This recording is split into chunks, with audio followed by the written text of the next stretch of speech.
Personally, I don't think any guy should cross 30, 32. By 32, it's already late. You shouldn't. There are abundant of good women everywhere. Abundant of good Christian women everywhere. When I met my wife, there was no emotional spark. I was not excited. I liked her as a person. Watch out for people that say, I love you, I don't know why.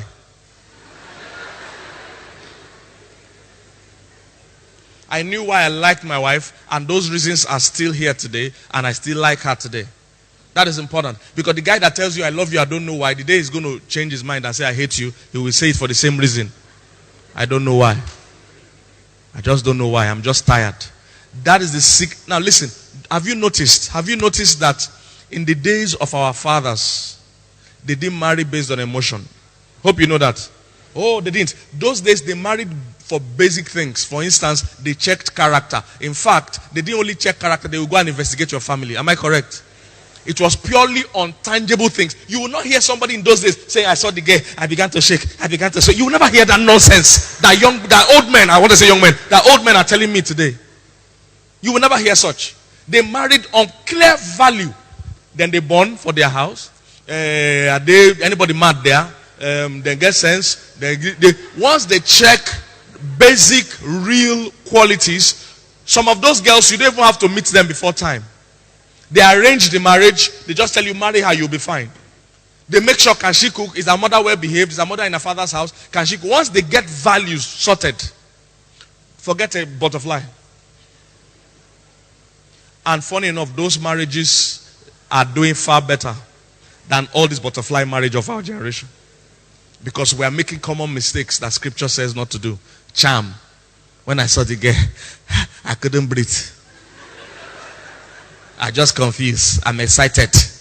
Excitement does not last. Look for a hardworking girl. Her head is on the ground. She's doing something with her life. She loves the Lord. She serves the Lord. She's hardworking. She's homely. She's doing what she can do. Marry this girl.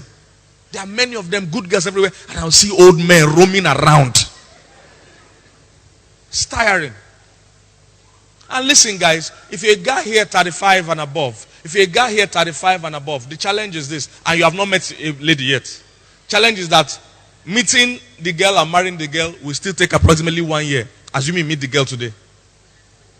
To still take 1 year. Because you will still be friends, you will still date, you will still meet father, meet mother, meet pastor, do church counseling. Roughly 1 year.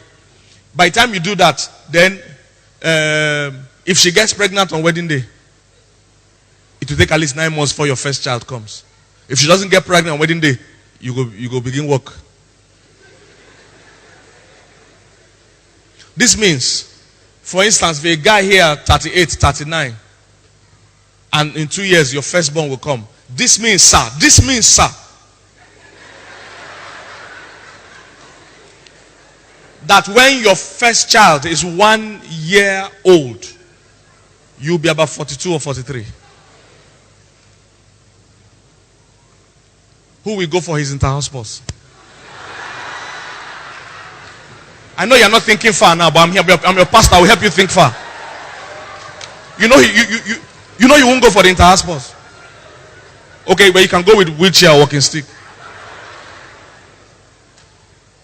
Because you're not thinking far now. You're walking about, posing, looking for butterfly. Looking for charm. Meanwhile, there are good girls everywhere around you, but you cannot see. You're waiting for this dream girl that you watch in movie. That doesn't exist. That doesn't exist. Many of these guys have not faced the reality. I have them in this church. I have 40-year-olds, single men roaming around in this church. Some of them have become serial daters. Champion daters. They date all the new girls in church. They are daters. They never marry, just date.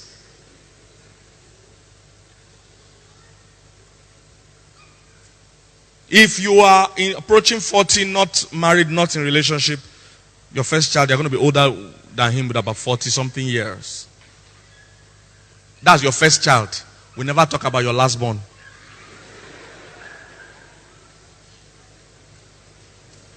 We never talk about your last born.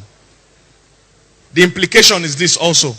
You will be paying school fees when you might have stopped working.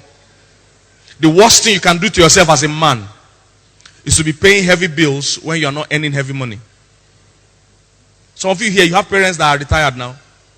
You know what's up. The money you make at that age or at that level is just for you to barely survive. You can't be bearing bills like rent or school fees. And who knows how much school fees will be by that time. Because when we were young, primary school was free. Today, there are some schools that are 500k primary school per term, not per lifetime.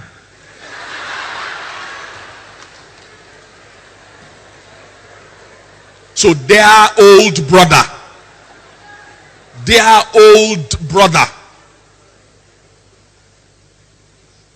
you might be looking for butterfly and be roaming around because you and your friends, nobody's telling you the truth. I'm your pastor, I'll tell you the truth, man. You are running out of time. You can't afford the messing up the time you are doing. You can't afford it. Chairman Beard Gang.